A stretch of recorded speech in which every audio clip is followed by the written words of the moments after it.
জোসনার ভাই কুদ্দুস আছে না, কদিন ধরে আমারে খুব ফোন দেয়। আমারে বলে আমি অনেক কিউট। এখনো ফোন দিল। হ্যালো,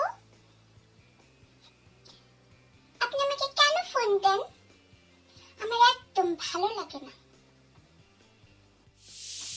কি মর্জিনা, এখনো ঘুমাও নাই? আমার কথা মনে করতেছো? আপনাকে বলতে হবে কেন? ঘুম আসে না তাই ঘুমাই নাই। মা, ওই তুই এত রাতে কোথায় পুটুর পুটুর করছ? মা, ওই যে জোসনার লাগে কালকে কলেজে ক্লাসের ব্যাপারে কথা বলতেছিলাম। তোর ফোন দেখি। ফোন কি রে? তুই তো কুদ্দুসের সঙ্গে কথা বলছ দেখি।